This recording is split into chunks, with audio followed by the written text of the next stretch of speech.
হ্যাঁ, এটা হলো সব থেকে বড় ফিতনা। সেজন্য প্রথম ভাবে সেটা, প্রথম ভাবে হলো মুসলমানকে মারা যাবে না। রসুল চাইলে মুনাফিকদেরকে মেরে ফেলতে পারতো না? পারতো? জানতো না রসুল কে কে মুনাফিক? জানতো তো, মারে নাই কেন? মারলে মানুষ বলবে এরা নিজেরাই মারামারি করে, আরেকজনকে কি করবে এরা। কথা বুঝছেন না? এই জন্য রসুল কোনো মুনাফিক মারেননি। হুযায়ফা ইবনুল ইয়ামানকে বলে গেছেন অমুক অমুক মুনাফিক, উনিও জানছেন, উনি আবু বকরকে জানাইছেন, উমরকে জানাইছেন, ওনারাও তো মারে নাই। মারছে নাকি? বর্তমানে একটা গোষ্ঠী বেরিয়েছে, এরা কাফের মারার আগে মুসলমান মারতে হবে, এটা হলো তাদের প্রধান বয়ান। কি করতে হবে? মুসলমান মানতে হবে। সেটা তাগুতের নাম দিয়ে হোক, সেটা তাগুতের সহযোগী হিসেবে হোক, সেটা মুনাফিক নাম দিয়ে হোক, আরো বিভিন্ন রকমের। কথা বুঝছেন না? দেখেন, আল্লামা শামী রাহিমাহুল্লাহ বলেছেন, ফতোয়ে শামীতে আছে, কোন একটা মানুষ যদি এমন একটা কথা বলে যেই কথার ৯৯টা ব্যাখ্যা বলে যে সে কাফের হয়ে গেছে। কয়টা ব্যাখ্যা? ৯৯টা ব্যাখ্যা বলে কাফের হয়ে গেছে। শুধুমাত্র একটা ব্যাখ্যা করলে, তার কথার একরকম করে ব্যাখ্যা করলে তার ইমানটা আছে বলে ধরে নেওয়া যায়। ৯৯টা ব্যাখ্যার মধ্যে সে কাফের, একটা ব্যাখ্যার মধ্যে যদি সে মুসলমান থাকে, তাহলে ওই একটা ব্যাখ্যার উপর নির্ভর করেই তাকে মুসলমান বলা হবে। আর এখন আমাদের সমাজের মধ্যে অবস্থাটা দাঁড়াইছে এরকম, কোন মুসলমান থেকে যদি কোনো কিছু কুফুরি কোনো কিছু প্রকাশ পায়, কুফুরি কাজ, তখন সবাই লাফায়া প্রথমে তারা কিভাবে কাফের বানানো যায় এটার চেষ্টা করে। আমরা যারা এদেরকে কাফের বলি না, সেজন্য আমাদেরকে মুরজিয়া বলে। এই কথা আপনাদেরকে আরো কয়েকদিন বলছিলাম। আছে না একটা সম্প্রদায় আমাদেরকে মুরজিয়া বলে? কেন মুরজিয়া বলে? মুরজিয়া হলো ওই সম্প্রদায় যারা কবিরা গুনাহ করলেও কাফের বলে না, এরা হলো মুরজিয়া সম্প্রদায়। সরি, যারা কুফুরি কাজ করার পরেও কাফের বলে না, এরা হলো মুরজিয়া সম্প্রদায়। একবার ঈমান আনলে সে আর কখনো কাফের হবে না। আমরা কি সেটা বলি নাকি? কুফরে বা ওয়াহ যেটা আছে, প্রকাশ্য কুফর, সেটা যদি কারো কাছ থেকে প্রকাশ পায় তাহলে সে নিঃসন্দেহে কাফের। যেমন কেউ মূর্তির সামনে গিয়ে সেজদা দিতেছে, তাহলে কি তাকে মুসলমান বলা যাবে? হ্যাঁ, মুসলমান বলা যাবে না। কিন্তু সে এমন একটা কথা বলল অথবা এমন একটা কাজ করলো যেই কথা বা কাজের ব্যাখ্যা হতে পারে, তখন আমাদের উলামাদের কথা হলো তার থেকে আমরা ব্যাখ্যা চাইব। তার ব্যাখ্যা যদি সন্তোষজনক হয় তাহলে আলহামদুলিল্লাহ, সন্তোষজনক না হলে তখন সেক্ষেত্রে তার এটার উপরে আমরা ফতোয়া দেব। তার অবস্থা, হাল অবস্থা বুঝে তার কুফুরির ব্যাপারে ফতোয়া দেব। এটা হলো মাসালাতুত তাকফির, একটা রিসালা আছে মুফতি শাফি রাহিমাহুল্লাহর জাওয়াহিরুল ফিকহের মধ্যে আছে, আপনারা সেটা পড়বেন, একেবারে ছোট্ট। এখন বর্তমানে আমাদেরকে কিছু আকীদা গিলানো হচ্ছে। কি করানো হচ্ছে? হ্যাঁ, আকীদা গিলাইতেছে। এই আকীদাগুলো হলো এই যারা আহলে হাদিস, যারা সালাফি আছে, সালাফিদের মধ্যে দুইটা গোষ্ঠী আছে। একটা হলো কট্টর সালাফি, আর একটা হলো বিজা বিজা সালাফি। কথা বুঝে আসছে? এই কট্টর সালাফি যারা আছে, এই সালাফিদের আকীদা এখন আমাদেরকে গিলানো হচ্ছে। দেখেন, কয়েকদিন আগে মার্কেটের মধ্যে নতুন একটা বই আসছে। এই নতুন বই, এই বই হলো আবু মুহাম্মদ আল মাকদিসির বই। কথা বুঝে আসছে? কিন্তু সে ছিল সালাফি। কথা বুঝে আসছে? কট্টর সালাফি। আচ্ছা, এবং সে আল কায়দার বড় নেতাও ছিল। পরে সে বিভিন্ন মতবাদ, চিন্তাগত ঝামেলার কারণে সে পরবর্তীতে আল কায়দা থেকে চলে গেছিল। সে নিজে একটা দল করছিল সিরিয়ার দিকে। যাক, তো তার একটা আকীদার বইয়ের অনুবাদ বাংলাদেশের মধ্যে ছাপছে আরেকজনের নাম দিয়া, তার নাম দেয় নাই। তাকে তো সবাই চিনে, আবু মোহাম্মদ আল মাকদিসিরে তা এই নামেই সবাই চিনে। কিন্তু এমন একটা নাম দিয়ে সে ছাপাইছে, আমাদের কৌমি একজন, আমাদের কৌমি লাইনের এক আলেম সেটা অনুবাদ করে বাজারে ছাড়ছে। কথা বুঝেন? আপনি যখন এই কাজটা করলেন, আপনি তো তার পরিচয়টা দিলেন না আকিদার। আরেক লোকে অনুবাদ করছে, যাক সে এখন ফিরে আসছে বিভিন্ন কাজ থেকে, আলী হাসান মুসামা, আমি তো নাম বলে ফেলি। আবার এই যে যা আবু মোহাম্মদ আল মাকদিসি, ওই বইয়ের প্রমোট করছে আসিফ আদনান। পরে খবর নিয়ে দেখলাম যে বই এটা সে যেটা প্রমোট করতেছে যার নামে, তার লেখা না। কথা বুঝছেন কথা? এরপরে এই আলী হাসান উসামার ইব্রাহিমী আকিদা নাকি কি একটা বই আছে না, মিল্লাতে ইব্রাহিম নাকি কি একটা আছে, এটাও আরেকজনের বইয়ের অনুবাদ সে বাজারের মধ্যে ছাইড়া দিল।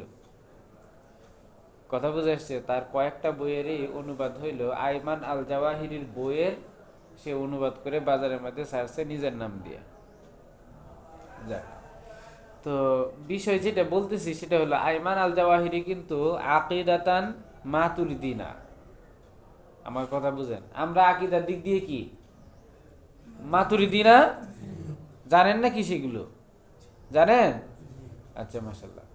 আকিদাতান আমরা মাতুরিদি, কিন্তু আমাদেরকে সালাফিদের আকিদা গিলানো হচ্ছে। এখন ফুলাফাইন সালাফিদের আকিদা যা আছে সব মানে এবং জানে, প্রচার করে। নাম কাওয়াজতে যারা কওমি মাদ্রাসা থেকে ফারেক, এরাও একই কাজ করতেছে। কিন্তু আমরা যে আকিদাতান মাতুরিদি, মাতুরিদি আকিদা কি বলে সেগুলো এরা প্রচার করে না। আমার কথা বুঝছেন? এবং আমরা যখন মাতুরিদি আকিদার কথা বলি, তখন এরা আমাদেরকে কি বলে? মুরজিয়া বলে। কি বলে? নির্মম কথাবার্তা এগুলো। ফুলাফাইনের তো পড়াশোনা নাই যাকে। তাহলে রসুল এক নাম্বার ফিতনার বাব আনছেন হলো বাবুল কাফি আম্মান ক্বালা লা ইলাহা ইল্লাল্লাহ। লা ইলাহা ইল্লাল্লাহ যে বলবে তাকে মারা যাবে না। তাকে কি করা যাবে না? মারা যাবে না। বর্তমানে জিহাদের এক নাম্বার ক্ষেত্র বানাইছে এরা মুসলমানদেরকে মারা। আমার কথা বুঝছেন না? এদের যে জিহাদি কার্যক্রম আমেরিকাতে বেশি নাকি সিরিয়াতে বেশি? বুঝেন নাই কথাটা? এদের যে জিহাদি কার্যক্রম সেটা আমেরিকাতে বেশি নাকি ইরাকের মধ্যে বেশি? হ্যাঁ, ইরাকের মধ্যে বেশি, সিরিয়াতে বেশি। কথা বুঝছে? কুফরি রাষ্ট্রগুলোর মধ্যে তাদের কার্যক্রম শাখা প্রশাখা খুবই দুর্বল আছে, কদাচিৎ। যাক, বাবুল কাফি আম্মান ক্বালা লা ইলাহা ইল্লাল্লাহ। লা ইলাহা ইল্লাল্লাহ যদি কেউ পড়ে তখন তার উপর আঘাত করা যাবে না, তাকে মারা যাবে না। অনেকে অনেক রকমের ব্যাখ্যা দেয় যে লা ইলাহা ইল্লাল্লাহ পড়লেই খাই মুসলমান থাকে যায়। হ্যাঁ, গণতন্ত্রকে কাফে মানে জায়েজ বলে, এই বলে সেই বলে। গণতন্ত্র নিয়ে তো বহুত বড় আলোচনা আছে না গো, আলোচনা আছে না? বলছিলাম না? গণতন্ত্রের নাম শুনলে যদি কাফের হয়ে যায় তাহলে তো দুনিয়াতে মুসলমান খুঁজে পাওয়া যাবে না। আবার গণতন্ত্রের নাম শুনলে কাফের বলে কারা? যারা গণতন্ত্রকে জানে না, বুঝে না, গণতন্ত্রের ব্যাপারে পড়াশোনা করেনি, হেরা এগুলো শুনলে কি বলে? কাফের বলে। আব্দুল্লাহ আজমের কিতাব থেকে পড়াশোনা করে যারা গণতন্ত্র শিখছে এরাই গণতন্ত্রকে কি বলে? কুফুরি বলে। গণতন্ত্রের মধ্যে কুফুরি মতবাদও আছে। আমার কথা বুঝেন? গণতন্ত্রের মধ্যে কি আছে? কুফুরি মতবাদও আছে। গণতন্ত্রের কিছু দিক আছে কুফুরি। আপনি কুফুরি বিশ্বাস করলে কাফের। আপনি যদি কুফুরিটা বিশ্বাস না করেন, যতটুকু আপনার ইমানের পরিপন্থী না হয় ততটুকু বিশ্বাস করলে কি আপনি মুসলমান। আমার কথা বুঝছেন না? শুধুমাত্র ইলেকশন করা, শুধুমাত্র ভোট দেওয়া, কথা বুঝে আসছে, শুধুমাত্র রাষ্ট্রীয় ক্ষমতায় যাওয়ার জন্য এটাকে একটা মাধ্যম হিসেবে ব্যবহার করা, এগুলো তো কখনো কুফরি নয়। কথা বুঝছেন না? গণতন্ত্র কুফরি হবে যদি আপনি নিজে একটা ইজম হিসেবে গ্রহণ করেন। ইসলামের বিপরীতে যদি আপনি গণতন্ত্রকে ধারণ করেন, ইসলাম বলছে একটা, গণতন্ত্র বলছে আরেকটা, আপনার গণতন্ত্রটাই পছন্দ, আপনি কাফের। কথা বুঝতে পারছেন? যাক, এগুলো কিন্তু অনেক ব্যাখ্যা সাপেক্ষ কথাবার্তা। কেউ এই সমস্ত কার্যক্রমে জড়িত হলে তার ব্যাপারে ফতোয়া দিতেও অনেক রকমের চিন্তা ভাবনা করে তারপরে ফতোয়া দিতে হবে। ঠিক আছে? এখন তো বিভিন্ন জনের ফতোয়ার মধ্যে একেবারে এরকম আম ভাবে যে যারা বিচারক হিসাবে আছে এরা কাফের, যারা মন্ত্রী পরিষদে আছে এরা কাফের, যারা পার্লামেন্টে আছে এরা কাফের। আমি কি এগুলো বানায় বানায় বলতেছি নাকি? হ্যাঁ, বানায় বানায় না। ওই দিনও গতকালকে গতকালকে একজন শুনাইলেন, কোন একজন লোক কোন একটা বিষয়ে একটা কথা বলছে, কথা বুঝে আসছে, কোন একজন লোক কোন একটা বিষয়ে একটা কথা বলছেন, তখন ওই আলেম ওই আলেমের বিপক্ষে গেছে আর কি। কথাটা কি করছে, ওই আলেমের বিপক্ষে গেছে। যে লোকটা কথাটা বলছে ওই লোকটা 5 ওয়াক্ত নামাজি, বেটা হজ করে আসছে, সবকিছু করে আসছে, কিন্তু ওই আলেমের বিপক্ষে গেল কেন? সেজন্য ওই আলেম ব্যাখ্যা বিশ্লেষণ করে এই হাজী সাহেবরে কাফের বানায় দিছে। হাজী সাহেবরে কি বানায় দিছে? কাফের বানায় দিছে। এখন তার তো বাঁচার কোনো পথ আছে নাকি? বেটা কাফের হয়ে গেছে না, এর বাঁচার কোনো পথ আছে? এর বাঁচার কোনো পথ। আল্লাহ, ধরেন দেখি, এটা হলো সব থেকে বড় ফেতনা। রসুল বলতেছেন কি, এটা কি সব থেকে বড় ফেতনা, ভালো করে বুঝেন। আমরা এই কথাগুলো বললে বলে যে হলো গিয়ে কি এমনি ইসলাম ভালো করে বুঝে নাই, এরা হলো মডারেট মুসলিম, এরা হলো সরকারি মৌলবী, বলে না এগুলো? হ্যাঁ, কথা এগুলো বললে যে এরা বলে যে এরা ইমানের দিক দিয়ে পাকাপুক্ত না। কথা বুঝছেন না? ইমানের দিক দিয়ে কি না, পাকাপুক্ত না। গতকালকে ফেসবুকে একটা মানে করলাম, হলো প্রমোট করলাম, এক মহিলা, সে গতানুগতিক ভার্সিটিগুলোতে পড়াশোনা করে এখন ভার্সিটির টিচার, কিন্তু সে খুবই পর্দানুশীল, মানে বুরকা টুরকা পরে ভার্সিটিতে যায়, ক্লাস টাস নেয়, সব কিছু ঠিক আছে। আচ্ছা, এটা প্রমোট করলাম কেন? সেখানে একজন কমেন্ট করলো, আপনি কি জানেন সে ফ্রি মিক্সিং করে পড়াশোনা করেছে, ফ্রি মিক্সিং করে এখন পড়াশোনা করাচ্ছে, আপনি এটাকে কিভাবে পর্দা বলেন? কথা বুঝছেন? এখন এর সাথে কি তর্ক করা যাবে কোন দিকে? সর্বশেষ সে এই কথাও বলতেছে যে আপনি যদি পর্দার ব্যাপারে আরো কিছু জানতে চান, তখন 2 মৌলবীর নাম লেখছে কমেন্টের মধ্যে, তাদের বই পড়েন। হেরা হয়েছে বাংলা অনুবাদ করছে বই 2টা। কথা বুঝছেন না? বাজারের অনুবাদক, এই বাজারের অনুবাদকের বই আমাকে সাজেস্ট করতেছে যে আপনি যদি পর্দার ব্যাপারে আরো জানতে চান, এই 2 মৌলবীর বই পড়েন। আর যে আমাকে বলতেছে সে হলো মানে একজন ইঞ্জিনিয়ার। কথা বুঝছেন? মানে সে ভাবতেছে আমরা হলাম ভিন্ন গ্রহে মনে হয় থাকি। এই মহিলা যে ফ্রি মিক্সিং এ পড়াশোনা করে বড় হয়েছে, ফ্রি মিক্সিং এ পড়াশোনা করায়, এগুলো মনে হয় আমরা জানি না। আমার কথা বুঝছেন না? আমাকে বলতেছে এগুলো সংক্রান্ত কি আপনাদের ধারণা আছে? এখন যদি কই না কিছু, এখন যদি কিছু কই, তাহলে কব যে মানে ইসলামটারে এত সহজ বানায় দিলেন। কথা বুঝছেন না? এখন যদি কিছু বলি তখন কি বলবে, ইসলামটাকে এত সহজ বানায় দিছেন। যুদ্ধের ময়দান থেকে রাসূল করিম সাল্লাল্লাহু আলাইহি সাল্লাম আসতেছেন, হযরতে আসমা বিনতে আবি বকর রাদিয়াল্লাহু তাআলা আনহা, উনি পাহাড়ের মধ্যে গেছেন লাকড়ি কাটার জন্য। আসার পথে দেখতেছেন হযরতে আসমা মানে লাকড়ির বোঝা নিয়ে আসতেছে। রসুল বললেন, তুমি লাকড়ির বোঝা আমার উটের উপরে রাখো আর তুমি যাইতে থাকো। কি কর?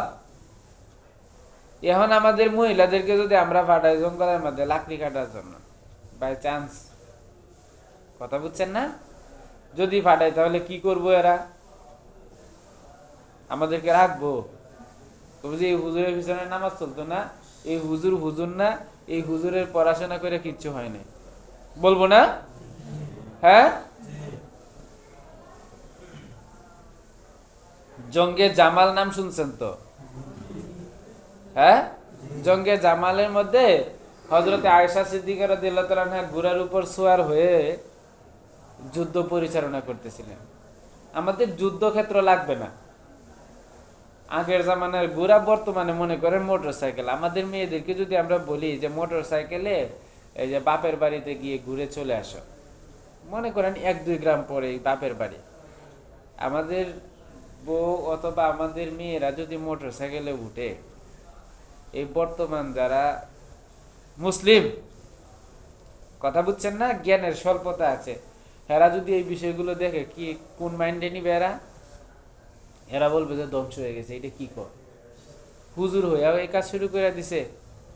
মানে আপনি যদি সঠিক ইসলামটাকে যদি এখন এদের সামনে বলতে যান, তাহলে দুইটা, যারা ইসলামিক কট্টরপন্থী আছে এরা বলবে যে সে মডারেট মুসলিম, সে আমেরিকান এই সেই, কথা বুঝছেন, পাশ্চাত্যের আদর্শ দ্বারা প্রভাবান্বিত। আর যারা ইসলামের ব্যাপারে কম জানে, হেদের সামনে যদি বলতে চান, হাই রে ইসলামটারে এত সহজ বানায় দিলেন আপনি, কথা বুঝছেন না, মাইন্ড চিপের মধ্যে আছে, কিছু বলাও যাবে। ইসলামের মধ্যে পর্দার আসল রূপরেখাটা কি? মহিলারা কি পুরুষের সাথে কথা বলতে পারবে না? কথা বুঝেন নাই? মহিলারা কি পুরুষের সাথে কথা বলতে পারবে না? মহিলাদের আওয়াজ কি পর্দার অন্তর্ভুক্ত কিনা? অনেক ওলামা ইকরাম বলেছেন পর্দার অন্তর্ভুক্ত না, অনেকেই বলেছেন পর্দার অন্তর্ভুক্ত। কথা বুঝে আসছে? আমাদের ইসলামের কথাটা হচ্ছে গিয়ে কি, প্রয়োজনের ক্ষেত্রে মহিলারা পুরুষের সাথে কথা বলতে পারবে, তবে সেটা যেন মুলায়ম কণ্ঠে না হয়, বা শেষ।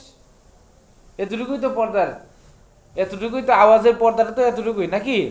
আচ্ছা, এখন কথা হচ্ছে গিয়ে কি, এলেম অর্জন করার জন্য, এলেম অর্জন করার জন্য সে কি পুরুষের ক্লাসে বসতে পারবে কিনা, অথবা মানে সে এলেম বিতরণের জন্য সে পুরুষদেরকে পড়াইতে পারবে কিনা মহিলারা, কথা বুঝছেন না?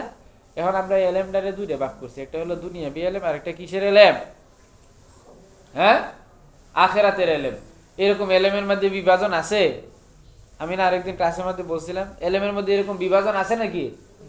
এলেমের মধ্যে এরকম কোনো বিভাজনই নাই।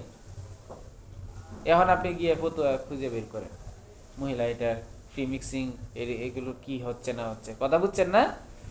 যাক, বাবুল কাফি আমান ক্বালা লা ইলাহা ইল্লাল্লাহ, যে ব্যক্তি লা ইলাহা ইল্লাল্লাহ পড়লো তাকে হত্যা করা থেকে কি করতে হবে? এক নম্বরে বিরত থাকতে হবে, তাকে মারা যাবে না।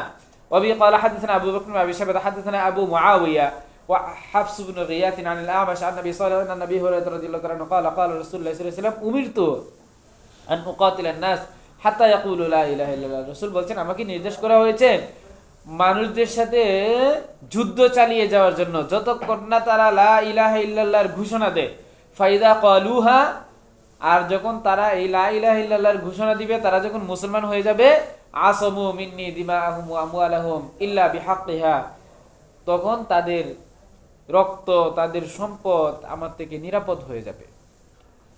ইল্লা বিহাক্কিহা, তবে তারা যদি অন্য অপরাধে জড়িয়ে পড়ে, যেমন সে মুসলমান হওয়ার পরে আরেকজনকে মেরে ফেলছে, তখন তো আরেকজনকে মেরে ফেলার কারণে কেসাস হিসেবে তাকে হত্যা করা হবে, কথা বুঝছেন?